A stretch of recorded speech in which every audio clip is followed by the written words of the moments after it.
Everyone to another Huessy Events Seminar. And I'm Jim Petrosky. I'm the president of National Institute for Deterrence Studies, or NIDS for short. And thank you for being here today. NIDS is a 501c3 think tank supported by individual and business donors, and our mission is to bring about the awareness of the peacekeeping value of a strong national defense and a vibrant national deterrent. That's in our mission statement. And we do this through several divisions led by the knowledgeable deterrence practitioners, providing education at our NIDS Academy that you see, let's see right there. Publications through our online journal at Global Security Review. I suggest you go out and take a look at it.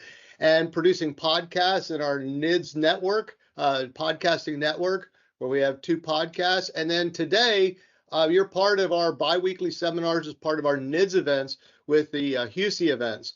And we're beginning new efforts every day as we speak, and you can find out more at thinkdeterrence.com or contact me at nids_events@thinkdeterrence.com. So we're proud here to have Peter Huessy as a key part of our organization and to lead our Huessy event seminars. Peter brings a wealth of knowledge, connections, and insight to our organization. Thank you, Peter. I really appreciate that you've joined our organization. The Huessy Event Seminars are designed to give you, the audience, critical information about national security subjects from national expert speakers that are handpicked by Peter Huessy. And aside from the content value of these seminars give you, the audience, an opportunity to ask questions via the chat feature in the Teams application. And we'll address them at the end of the presentation provided by our excellent speaker lineup. So Peter, I'll turn it over to you to introduce our speakers. Thank you very much. Rob and Matthew, I want to thank you for coming here. Rob Soofer is a longtime friend of mine. He worked on the Senate Armed Services Committee, which is where I got to know him. He handled the Strategic Forces portfolio. And I tell you what, there was never a defense bill came out of that committee that didn't have a very robust deterrent. And Rob, that's a lot of credit to you and your staff. Matthew is with the National Institute of Public Policy. He has written extensively on ICBMs, missile defense, and arms control. And the reason I asked both of them to come and talk today is for many, many years, Congress was hesitant to build anything beyond a rudimentary national missile defense. Theater systems, they were a little bit more proactive and more robust looking.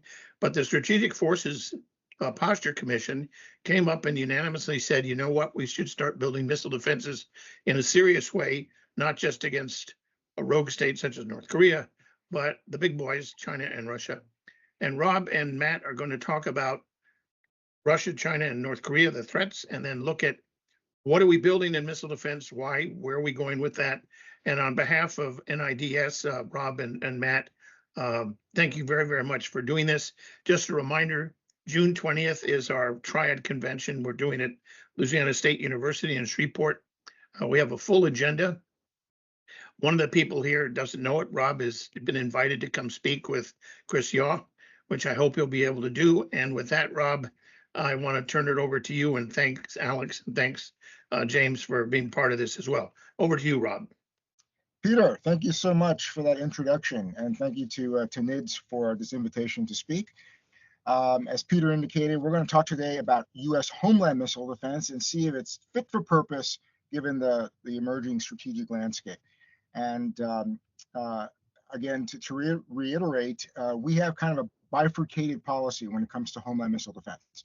So against regional adversaries or smaller adversaries such as North Korea and Iran, our policy is to build a comprehensive missile defense and to stay ahead of that threat.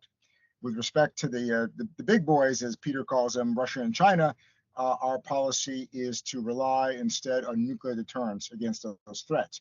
And this policy is a result not only of perhaps technology and budgetary reasons, but there's a strategic deterrence theory and nuclear strategy explanation that stretches back to essentially the beginning of the nuclear age and the debate over the ABM Treaty, with one faction, one side saying that missile defenses are destabilizing because they encourage the other side to potentially strike first in a crisis, or that this would lead to an arms race, the so-called action-reaction phenomena. We build defenses, the other side builds offenses to overcome it, right? The other side thinks that missile defenses, homeland missile defenses, are stabilizing because they contribute to deterrence by, at the very least, denying the adversary the ability to attack the United States in a way that could prevent us from retaliating. And there are other benefits as well that we'll speak to later. But this debate has been going on since the early 70s, and it's really tantamount to a religious debate between the two sides. In fact, Bernard Brodie, one of the forefathers of U.S. nuclear strategy, observed in 1973. This is 1 year after the ABM Treaty was ratified. He says, quote, "The whole ABM question touched off so intense an emotional debate in this country as to be virtually without precedent on any issue of weaponry." Can you imagine? This is a system that's meant to defend the nation against incoming attacks, and it sparked up this kind of debate. And the debate continued during the Cold War and probably became even more shrill after Reagan announced his Strategic Defense Initiative. But, end of the Cold War, the debate kind of settled. Both sides decided on a truce, which essentially entailed a limited missile defense system against the rogue threat, the North Korean threat. But now, Matt and I are suggesting that it's time to reopen this debate. And why reopen this debate? Why pull at this scab? And I think that there's probably at least 4 reasons. One is U.S. homeland missile defenses, if they're going to stay ahead of the North Korean threat, are going to have to expand. And as they expand, you're going to hear complaints from the Russians and the Chinese that now we're building a defensive system against their forces, and all these old arguments about strategic stability and arms racing will reemerge. The criticism of Russia and China will resonate with the anti-ABM forces here in the United States, and you're going to have this debate whether you want it or not, just by abiding by the current U.S. homeland missile defense policy. But wait, there's more. So as the Strategic Posture Commission spoke about, we're worried now that Russia and China are thinking about limited strikes against the homeland, cruise missile strikes, ballistic missile strikes, in order to coerce us, to get us to back down or back away from our allies. The U.S. NORTHCOM commander has been talking about this for a number of years, but the Strategic Posture Commission really put a focus on this. And the question is, if Russia and China are contemplating these limited strikes against the United States, could U.S. homeland missile defenses negate those strikes and thus complicate Russia's strategy? And we'll say more about that. The third reason to reopen this is, look, if you're worried about this two nuclear peer problem, now you have to worry about defending the United States in a general nuclear war against both Russia and China. And the question is, given these combined forces, does this increase the risk to U.S. nuclear retaliatory forces? And is there some role that missile defense can play to, again, negate any possible thought that Russia and China could contemplate a disarming first strike against our ICBMs, our sub bases, and our bomber forces in the nuclear command and control, right? So those are really the 3 main reasons to start thinking about this. But I want to remind everybody, and we don't have time to talk about it today, but Russia and China themselves are building missile defenses. In fact, in yesterday's written testimony by Assistant Secretary of Defense John Plum, he points out that China is building a layered missile defense system. So what would be the consequences if Russia and China continue to expand their homeland missile defenses and we did not do the same? So let's keep that in mind. We're gonna move out now on the crux of this presentation. I'm going to handle the North Korea problem set and leave the harder problem sets to Matt. And then when he's done, maybe I'll talk a little bit about where we stand in terms of homeland missile defense and where we may need to be going. Okay. So with respect to North Korea, again, we have these 2 schools of thought. One says that we should continue to build defenses against North Korea. They're potentially an irrational actor, or there are even rational reasons why they would want to hold the United States homeland at risk, and that we need to counter that. There's another school of thought that says, we can't afford to continue to stay ahead of the North Korean ballistic missile threat. They keep deploying more ICBMs. We're going to have to deploy more NGIs. And this is going to start an arms race, not only with North Korea, but potentially with Russia and China. In fact, this is what Representative Seth Moulton said last year. He's the ranking Democrat on the Strategic Forces Subcommittee of the House. He says, quote, if we continue to expand our current arsenal of interceptors, we must ask not just how North Korea will respond, but how Russia and the Chinese Communist Party will respond as they see a pathway for our missile shield to impact the deterrent as well. At what point will this arms race provoke a response from Russia and China? So again, the same arguments that we heard during the Cold War, and they're going to emerge. But let me try to explain why I think we need to stay ahead of the North Korean threat. And it comes down to U.S. grand strategy. I mean, setting aside what I think are sort of the moral imperatives of defending American people against the North Korean threat, there are strategic reasons that I think are well understood by this administration and past administrations, Republican and Democrat. So the 2022 Missile Defense Review says homeland missile defense systems, such as the GMD, offer a visible measure of protection for the U.S. population while reassuring allies and partners that the United States will not be coerced by threats to the homeland from states like the DPRK and potentially Iran. So the whole point here is that the United States relies on its allies for its grand strategy, right? To maintain, favorable balances of power in these various regions. You got to have the allies on our side.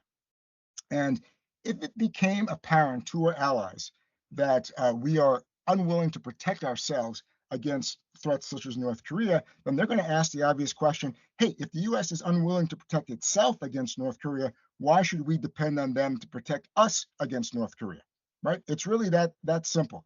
Likewise, deployment of strategic defenses of the homeland should help reinforce the North Korean perception that the U.S. is tightly coupled to the defense of its South Korean allies, and therefore that should enhance deterrence. So a lot of this is about reassuring our allies and deterring adversaries. But you got to understand that our allies are starting to get nervous. In fact, Japan's defense minister back in November 22 publicly noted the increasing vulnerability of the United States to North Korea missiles. This was after a recent North Korean test.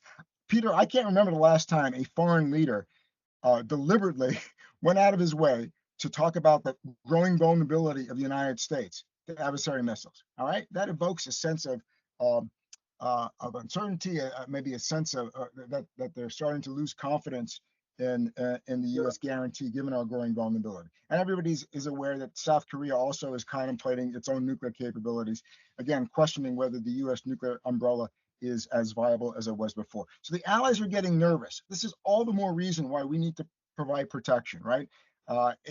If you're a non-proliferation arms control advocate, you want us to reassure our allies that they don't need to build their own nuclear weapons, and this kind of homeland missile defense would help. So I think that's the clear rationale for staying ahead of North Korea, despite the fact that it could possibly, or the argument will be made that it'll upset strategic stability with Russia and China. So the good news is the Biden administration does support the next generation interceptor, plans to add another 20 ground-based interceptors or NGIs to the force. But the bad news is that they've actually cut funding for that program in the FY25 budget by, I think, about $400 to $500 million. And instead of running two major contractors through the critical design review, they're dropping down to a single contractor. I think mostly to save money, but this adds risk, right? Because instead of having two designs vying for the program, now they only have one, and that is a move in the wrong direction.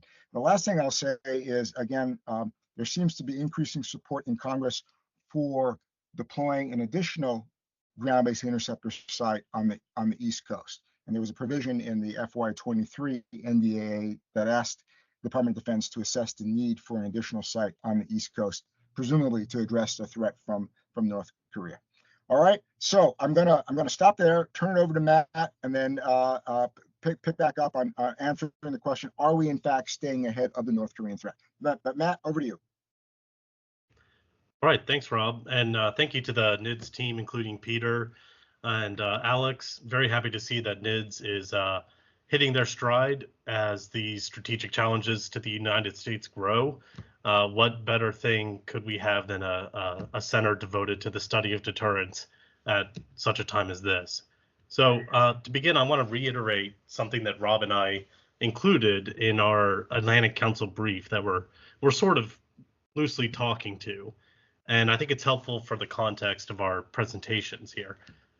We're not making recommendations, or we are making recommendations on U.S. homeland missile defense, in our opinion, because it can make significant contributions to the U.S. defense strategy. In short, we're not saying that missile defense is the strategy, but we believe it's an important contributor to it. So U.S. homeland missile defense enables current U.S. defense strategy of projecting power from the U.S. homeland to overseas where it's needed, which is a deterrence threat in and of itself. And missile defense can also support or make more credible U.S. nuclear strategy, again, enabling a better deterrent threat. So if there's one idea that I want to leave you with today, it's that U.S. homeland missile defense can be a significant deterrent in and of itself, but its real power, in my opinion, lies in the combination of being a deterrent threat in and of itself through denial, but also making other deterrence threats more effective, more credible. So in short, I would say missile defense is both, it both deters and enables deterrence. So how does this work in practice? Rob mentioned one of these other scenarios that we looked at in this issue brief, and that's the scenario of Russia and China using missiles as a coercive tool. And I encourage, as Rob said, everyone to read the Northcom testimony from these past couple years. I would say nobody has been ringing the alarm bell louder than Northcom on the capabilities that Russia and China are developing. And they say, at least, it's explicitly for the purpose of deterring, delaying, even denying the United States the ability to project its forces from the homeland overseas. And let me stress again, this is the very foundation of U.S. defense strategy as a whole. If we can't project power from the homeland, a lot of our plans go wrong. And Russia and China know this. That is why they are developing these coercive strategies in order to asymmetrically deny us. Now, in our definition of coercive attacks, it's sort of a vague term. We think of it in terms of it can range from anything from like a limited conventional attack against select critical infrastructure in the U.S. It could scale up to a larger scale conventional attack with strategic effects. It's still below the nuclear threshold, but it would still have strategic effect. And we also argue it could reach all the way up to limited nuclear strikes on the homeland. These all sort of fall under the broader umbrella term of coercive attacks. And right now there's a fledgling effort that Rob will talk to a little bit more to improve U.S. homeland cruise missile defense, but it's quite limited. And frankly, the U.S. is doing a fairly terrible job at issuing deterrence threats based on that. I think there was perhaps one sentence in the 2022 Missile Defense Review that talked about homeland cruise missile defense. There are no public plans to develop ballistic missile defense against Russian or Chinese ICBMs, or even to develop many of the enabling technologies that could help advance that mission set. The next generation interceptor, which is being developed and built right now, as Rob said, is more meant for a North Korean or an Iranian threat. With some adjustments, I think it could be more purpose-built for taking down a limited number of Russian or Chinese ICBMs, which would help with this coercive threat. But again, we'll talk more about that later. I would just say at this point, improved and expanded homeland cruise missile defense, which is sort of the nearest shark to the boat for U.S. homeland missile defense threats. This mostly comes from Russian or Chinese submarines, potentially bombers, certainly bombers from Russia. They've practiced this extensively. And taking away some of that coercive threat or the value of raising the threshold for a successful attack on the U.S., it'd be very helpful for deterrence. Yeah, let me put it a little bit differently. Right now, Russia and China, when they're contemplating a coercive attack on the United States to change the U.S. political perceptions, to shift U.S. public opinion, for whatever reason they're doing it, they only really need to worry about how the United States will respond to that coercive attack. It's the one variable that they can't really control, and that's the threat of punishment. So the attacker must essentially calculate the risk of only one problem. It's a big problem, how the US will respond, but with improved and expanded homeland missile defenses, the attacker's problems immediately double. Russia or China would be forced to confront the possibility that their attack could fail, which is one major problem, and that it could lead to a response that is far too costly than they are willing to bear. So in short, they have to risk the worst of both worlds, both failing in their attack and still provoking an unacceptable response. Without these improvements, we are essentially deterring with one hand tied behind our back. And now I remember I said that missile defenses were both deterrents and enablers of deterrence. Here's how one way I think improved and expanded homeland missile defense can enable or strengthen U.S. nuclear deterrence threats. So Russia or China in this scenario might be less likely to engage in attacks that could lead to limited nuclear war, because overcoming U.S. homeland missile defenses may require so many missiles that it begins to look like a first strike. It begins to look like something much larger than what they want it to look like. And that could ruin their strategy to keep a conflict below the level of national suicide. Far too many escalation risks the higher you go in the number of missiles you're sending against an adversary's homeland. Additionally, when U.S. leaders are thinking about how to respond to a Russian or Chinese attack, they might consider a broader range of options, knowing that there are some damage limitation capabilities, and they still have other options because potential critical targets in the homeland are still protected. So it enables a wider range of political options for U.S. leaders. And as Rob sort of mentioned, there's been a significant shift in bipartisan consensus on this point. The 2023 Strategic Posture Commission came to essentially the same conclusion that Rob and I did for this scenario. And in the commission's final report, which was unanimous, 6 Democrats, 6 Republicans, they recommended an improved and expanded U.S. homeland missile defenses to, quote, deter and defeat, unquote, coercive missile attacks from Russia and China. This is a hugely significant development, in my opinion, and it's perhaps one of the best ways that the United States can improve deterrence over the short term, but again, enable better deterrence strategies over the long term. Shifting to the third and final scenario that Rob and I examined, this is the growing problem of planning for a Russian or Chinese arsenal that is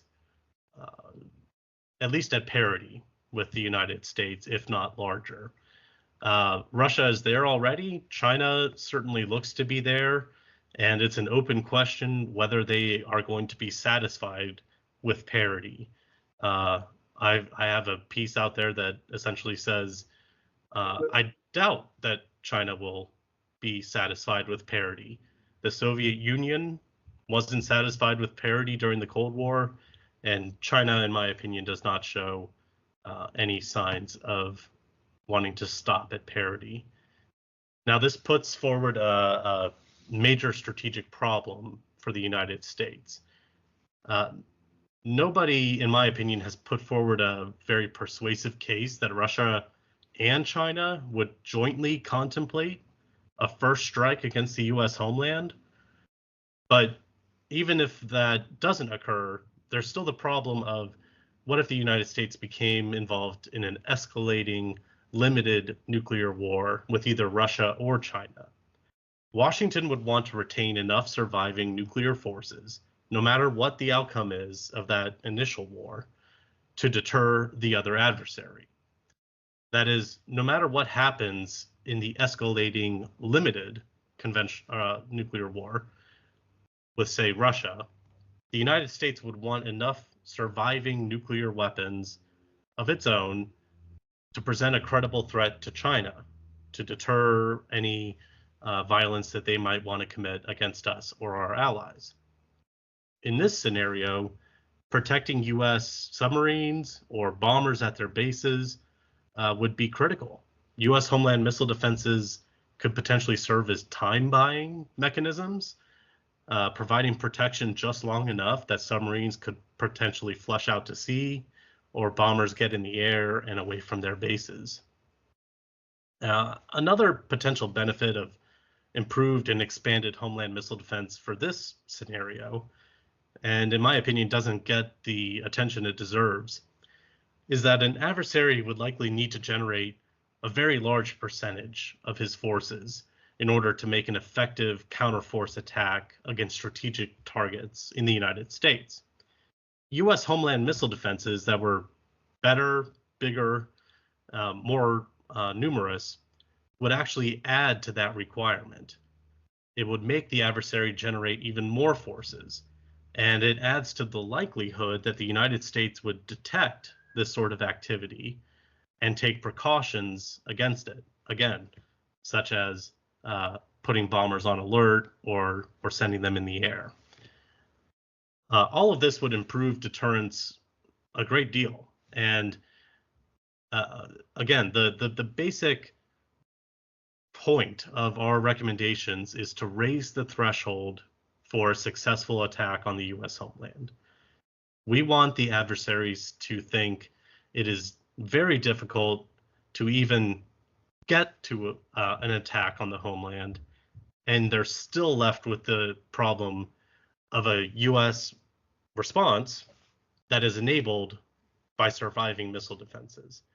So we want to increase the complications that the adversary faces. This will help deterrence.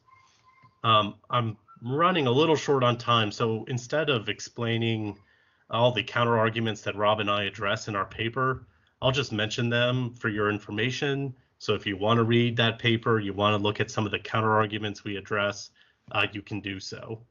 Rob and I anticipated receiving 2 general counter arguments. Again, these are fairly classic Cold War arguments against homeland missile defenses. The first is that our recommendations would start an arms race, and the second is that our recommendations could spark a conflict with Russia or China by causing them to fear that their nuclear deterrents were losing their strategic value. And they were losing their strategic value at such a pace that the least bad option for them would be to start a war with the United States, potentially even a first strike.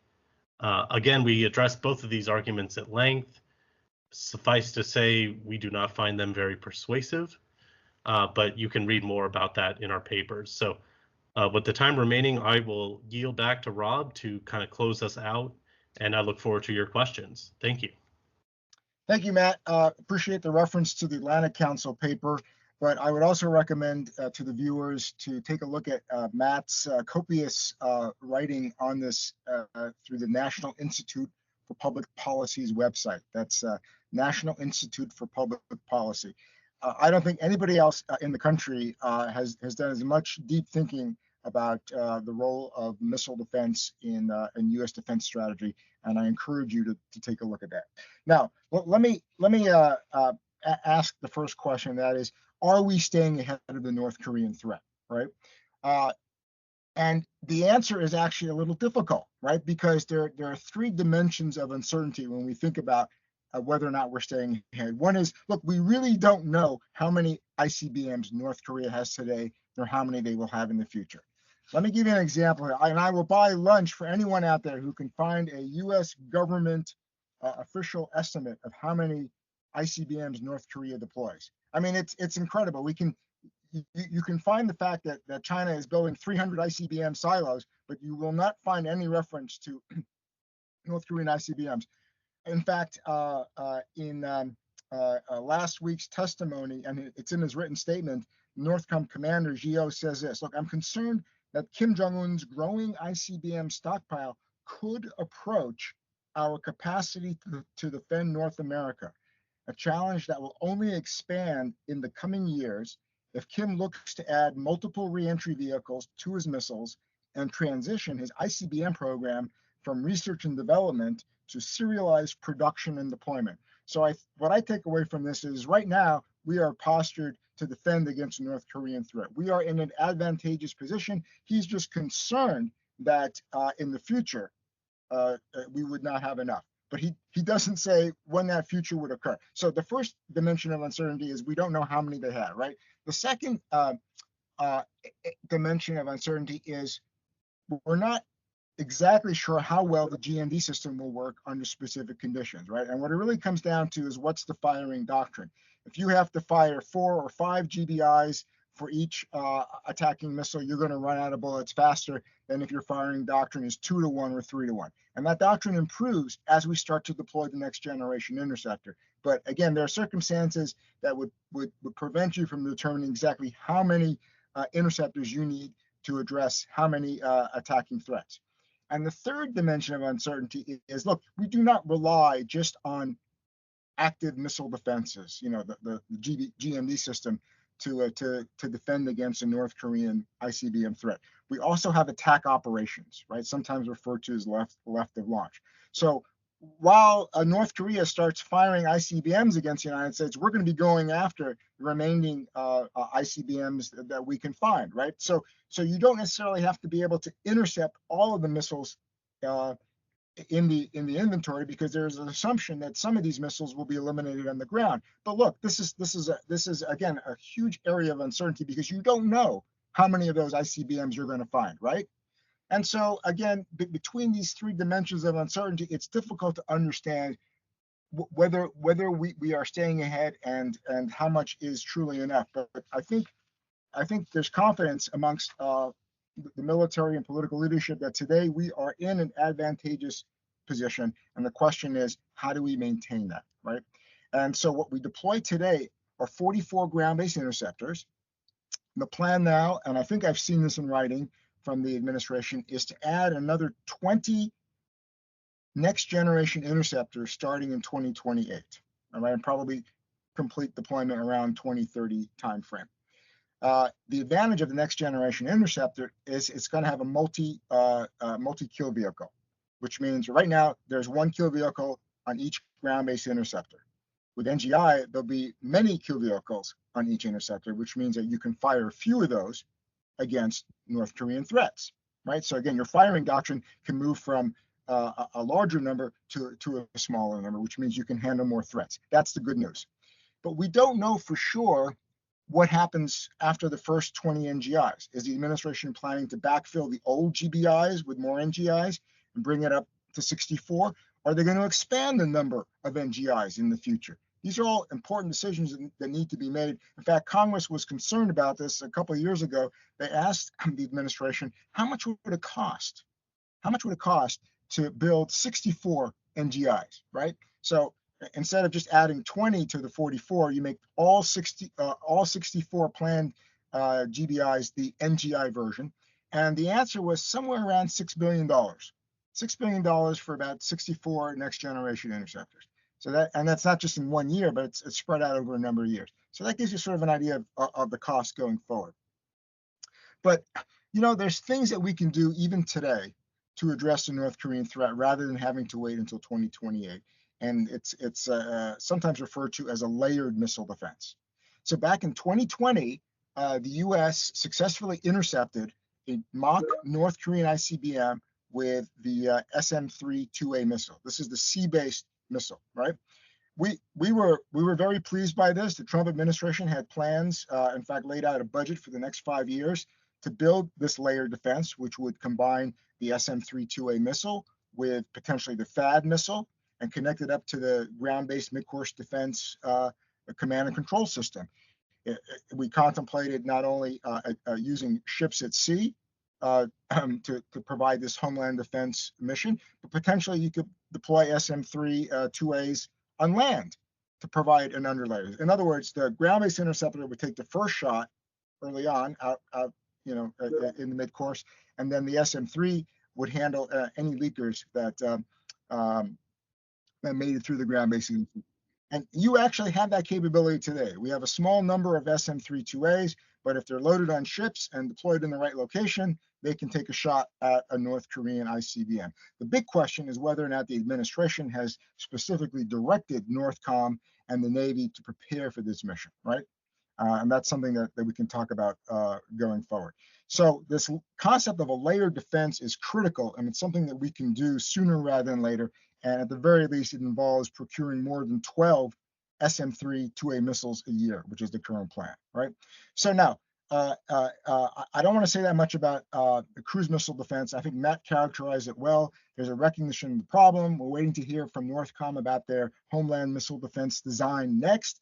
But the key point here is people have to understand that we do not have to protect the entire United States against a cruise missile threat.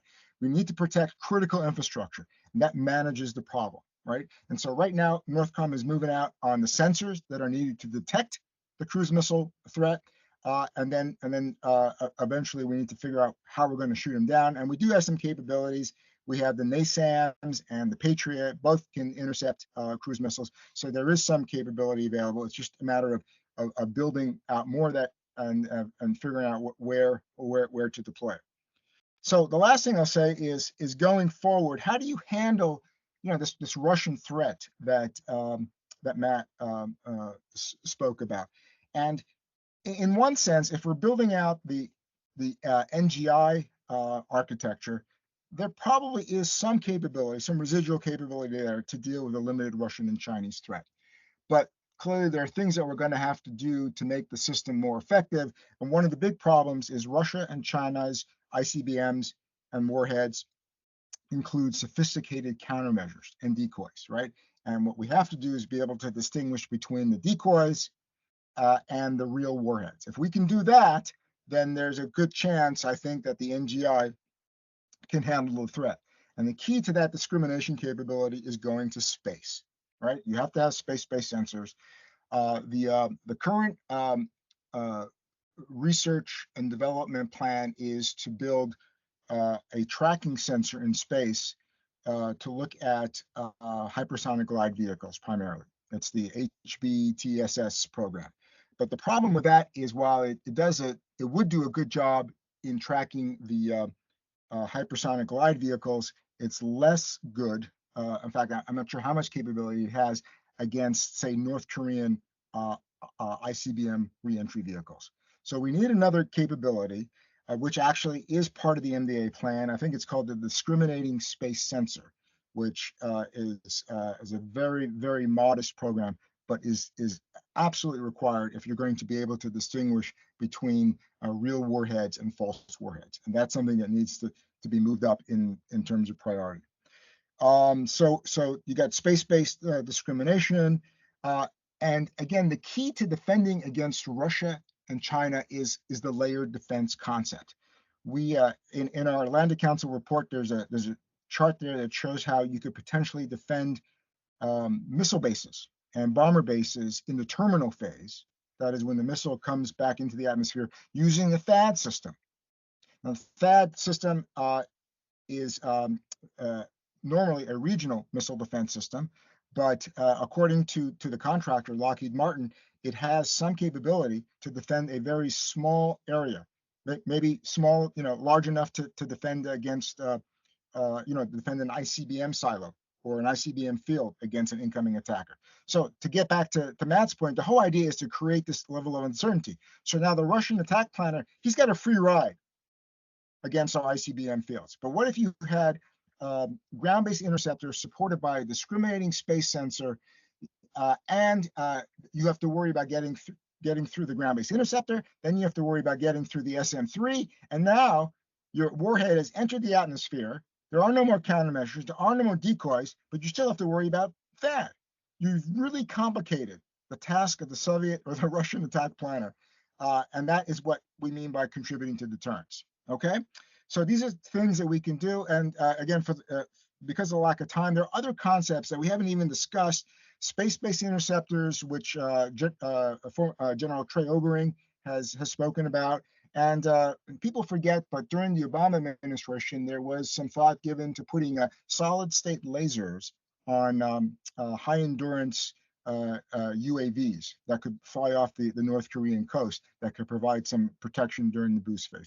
So there's stuff that can be done, but again, there's a money problem here, right? There's a technology problem, there's a strategy theory problem, but there's also a political problem. When you talk about missile defense, you can't just talk about strategy and threats. There's that political element, and what is gratifying, and this is the last thing I'll say before we move out, is that I think the needle is moving on the issue of whether or not we should defend against Russia and China, right? There are some, in addition to the Posture Commission, which, as Matt pointed out, included 6 Democrats, there are other former officials, Democratic officials, defense officials, who are now saying, yeah, I think some limited missile defense against Russia and China makes sense. And the fact that these former officials are starting to think in these terms, it gives me a hope that we can reach a political compromise to at least move the needle a little bit. And I know many of my friends will say, Rob, that's not enough. You got to move the needle a lot given the threat. But again, Peter, as you know, toiling in the politics of this issue, it's hard enough to move the needle a little bit, much less a lot. So with that, I'll stop and open it up to questions. Thank you.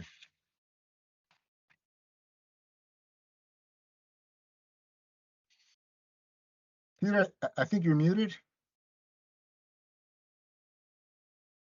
Sorry about that. Before I turn it over to Jim, our president, here's I want to open up at the very end, Rob. If you're sitting on the Senate Armed Services Committee and you got the fiscal 25 bill, both of you, what would you do with respect to, I know what we want versus what we could get? What would you add money? What could Congress do with respect to strategy? What could it do with respect to the technology acquisition in the general area of both air and missile defense, in both national missile defense, and if you want to talk about theater? I didn't mention political, because if you get those 3 things, you're solving a political problem, which is, where do we go? Yeah. So I'm thinking in terms of my former Senate staffer, former NSC, what can we get in the new bill that is not there? Well, the first thing that comes to my mind is I'm focused really on the near-term threat. Look, if we get into a conflict with North Korea or a crisis, which doesn't seem unlikely to me, the first question, or at least one of the key questions the president's going to ask the Secretary of Defense, is how well defended are we against the North Korean ICBMs? Because that's going to determine whether or not he uses his conventional forces to engage against this nuclear adversary, and he wants to know that the country is as protected as possible. So that question is going to be asked. The Secretary of Defense is going to ask, the chairman of the Joint Chiefs and the Navy, what can you do to supplement the current GME system? And it's going to be those Aegis ships. It's going to be those SM-3 2A missiles, and they are going to be directed, much to the chagrin of the Navy, they are going to be directed to move into positions off the coast of the United States to provide that extra protection. This has happened in the past, where when North Korea has posed a threat against Hawaii, Secretary Gates, added a THAAD battery to the Hawaiian Islands. It's going to happen. So for me, this is the low hanging fruit, Peter. This is make sure that you can test the system, you exercise the system, and you can get a reasonable shot off with the SM-32A. And by the way, why not spend a little extra money to buy some more SM-32As, right? Instead of buying 12 a year, you can buy 24 easily. I mean, if you had the money. What I'm saying is that the contractor can build 24 a year without having to increase the size of its factory or workforce. So this is something you can do very quickly, right? That's a perfect answer. It's an answer senators like. What can I do today that actually has an impact today? Exactly. And then the other thing I would do again is put back the money they took out of the GMD program. We need the 2 contractors. Admiral Hill, the former director, said that we need the 2 contractors not only to reduce the risk, the development risk, right? But also you can get to the point where once you pick the right design, you can actually have both contractors working on the missile itself in the future. So you have twice as many contractors working on the same design. You can deploy more sooner rather than later. And look, we've got, not only do we have to get the additional 20 NGIs out there, we've got to backfill the old ones as well. We need to have at least 64. And let me blow your mind here, Peter. You know, during the late 1990s, the Clinton administration had proposed to deploy 100 ground-based interceptors as the first phase, right? And they would try to negotiate a modification of the ABM treaty with the Russians, but they were willing to go to 100. And now we're arguing about adding, another 20 to the 44. This is almost, surreal, right? So I think my priorities are get the layered defense in place, move out on production of the next generation, and build as many as possible. Matt, do you have any thoughts on that? Now, the only thing I would add is the research and development money has been gutted on some of these emerging technologies as they relate to homeland missile defense. I think AI has enormous homeland missile defense applications. You sometimes hear Northcom talk about that. Directed energy could completely flip the cost curve. Again, there's some programs that are looking into that, but we're not investing the kind of money. This is the sort of money that pays dividends 10 to 20 years from now, and we're not even making these relatively small investments that could pay huge dividends. Wouldn't it be nice to know that before Russia or China has a breakthrough in that sort of technology? That's something the Strategic Posture Commission recommended, is across the board a serious look at what R&D is needed, and if quoting the report, if feasible, move out. Whatever it is, move out, because for so long it gets stuck in this valley of death where someone develops it and then the government thinks it's a nice shiny toy and no one actually buys it. And it is far past time to move away from that model and move on towards actually testing and deploying. Yeah. Let me Matt's absolutely right. But part of the problem here is that the Missile Defense Agency should be spending money in R&D, but a lot of their budget is actually going to buying the SM-3 missiles for the Navy, buying the THAAD missiles for the Army, and paying the bill to man the GMD system. It shouldn't be their responsibility, but it is. And let me just also point out that, look, defending the homeland writ large in the national security strategy is the #1 priority mission, right? And yet, how much do you think we're spending on ballistic missile defense of the homeland? It is about 1/2 of the defense budget, right? The entire MDA budget is about $10.5 billion for FY25, and about 1/3 of that, I think it's like $3 billion, is going to the GMD, both to sustain the current system and to build the NGIs, and that equates to about 1/2 of the entire defense budget. But anyway. Well, spoken like a very good Senate staffer and a good official from the Department of Defense. It's interesting. I added up all the money we're spending for the Columbia class sub, the Sentinel, B-21. I only took 25% because that's the number going to be nuclear. Added in NC3, added in the cruise missile that's appropriate for the bomber, and the D5 comes 19.6 billion. So you're saying we're going to spend 1/6 of what we're spending for the new nuclear posture on new nuclear missile defense systems. So Jim, I want to turn it over to you. I know you had asked Matt for a list of documents that we could send around. If I can presume to say that we will be happy to send the biographical links that I think Matt sent around for other things to read. And those of you interested in asking a question, we have 10 minutes left. Use your chat function, and Alex will take a look and see what you're asking, and either ask it himself or we'll recognize you and do that. I did want to say hello to my friend Dave Trachtenberg. He does a wonderful set of conferences and panels with NIPP, and I wanted to welcome, as well as all of our friends, sponsors, and fellow NIDS people. But over to you, Jim. Well, thank you.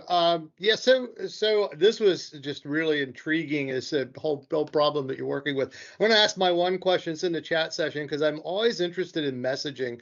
And Rob, your case for extended deterrence is a compelling argument for us to have a strong national deterrent and an extended deterrent, because that reduces the number of other nations that are attempting to, build nuclear weapons. I know I will argue that I'm pro South Korea building their own nuclear weapons program, because I don't necessarily believe that we've been, keeping our eye on the ball there with our extended deterrence. That's a Petrosky opinion based upon what we're seeing. But the compelling argument you make is that there's an antidote to the disarmament community saying we can control that if our extended deterrence is strong enough that people believe it's credible, reliable, etc. But I'm curious, from the Senate side and the leadership side from our country, we don't hear that argument anywhere. And I'm curious why we don't hear that. And I'd like your opinion on that, since you've been on sort of on the inside looking out. Well, I think if you talk to the people on the Hill, the members that do focus on this area, like for instance, Senator Deb Fisher, or Democratic or Independent Senator Angus King, they understand that argument. And you will see that interlaced in some of their comments going forward. But look, it's not a sexy argument to make in general. So I'm not sure how to answer, but I think the people who understand this debate and the value of missile defenses do make that argument. It's just a matter of making it clear. Look, and the other important point here is that you can make the argument to the opposition, but they're going to say, hey, the bigger problem is the Chinese and the Russian response, right? They are first and foremost concerned about the so-called action-reaction phenomena, that if we deploy missile defenses, it'll drive the other side to build more offenses, and will spell the end of arms control. And let me just give you one quick response to this, okay? So everybody warned the Bush administration from pulling out of the ABM treaty in 2002, right? They said that this is going to be the end of arms control. It's going to make nuclear war more likely. I mean, it was incredible if you go back and you look at the argument, right? So we pull out of the ABM treaty. At the same time that we pull out of the ABM treaty, we make a decision unilaterally to reduce our nuclear force levels from the start level of 6,000 to 2,200. We go down. We build missile defenses and we go down. And what does Russia do? Do they build up? No, they go down with us. We get out of the ABM treaty, and according to the action-reaction theory, the other side, should have built up, but they didn't. They went down, and that's an important point to make. Well, good. Well, thank you. Yeah, we're about ready out of time. I want to thank Matt for his response in the chat function. If you haven't looked at the chat function, he's given me several articles to look into on my question about the arms race. But first and foremost, I want to thank our speakers. Excellent job. This gave me a lot to think about. Our audience, always, you're really important to us. And the other important piece we don't want to miss, our sponsors in today's Huessy Event Seminar. Without you, this is not possible. And so thank you so much. It's truly amazing how complex this issue is. And this is likely something not that the average citizen is aware of. And I think that's, my messaging always from our organization. So if you find these seminars useful and interesting, pass along the URL links to for our future seminars to your friends, colleagues, family, acquaintances, the person bagging your stuff at the grocery store, anyone else you spend time with. Just get the information out there. And speaking of the future seminars, Alex, our event coordinator who makes this happen as well, why don't you let everyone know what's in the works? I see you put some stuff in the chat function. So go ahead, Alex. Yeah. Thank you, Rob and Matt, for that fascinating discussion. And we have one more this afternoon at 2 p.m. with Max. So was supposed to be Brad Roberts, but instead he recommended Maximilian Hull. And we also have a couple more coming up for the month of April. So this afternoon is our final one for March, but we do have an in-person on the 25th, which is this Monday here in DC at the Capitol Hill Club. So if you like, you can register for that. And for the month of April, we have on the 12th, there will be Bob Peters at 10 a.m. speaking on Posture Commission recommendations, how well we're implementing those. And on the 19th of April, Henry Sokolsky, and on the 26th will be Madeline Creedon and Rose Goltenmoller. So 4 speakers, 3 events in April, and then the one on Monday. So that's what you have to look forward to. If you're not on the events, please reach out to me at NIDS events or just alittlefield@thinkdeterrence.com. Okay. Yeah, make a note that Monday is with Rob's Mr. Former General Spalding, and Brad Roberts just had something he had to do, which was personal and begged off. And his assistant, who is going to be speaking, is the expert at Lawrence Livermore National Lab on extended deterrence in Europe, which is the subject of Brad's remarks, which he's not giving. Brad, however, will speak again at another later date. And then we have General Lutton, for example, is going to be in late June after his appearance at the Triad Convention up at LSUS. And Stacy Husser, the new commander of 20th Air Force, she will also be speaking. I got to figure out a date for her, probably again in late June, because we have invited her to come down to Louisiana as well. So the 20th of June, just wanted to let you know, is Louisiana State University System and NIDS are the co-sponsors of that conference. It's our 26th that we've had since 2010. And we're going to do one in September on Capitol Hill Club with my Minot Task Force 21 people. And that's also on the 20th of September. So Jim and Alex, thank you all for your help on this. We will be having a series of military officers speaking, and then we will go to Assistant Secretary of State Mallory Stewart, for example, who does verification and arms control, and we'll have some people from the Pentagon as well. And then following that, members of Congress, hopefully the chairman of the Armed Services Committee in the House, and I'm still trying to get Mr. Reed. He's done a yeoman's job as chairman of the Senate Armed Services Committee.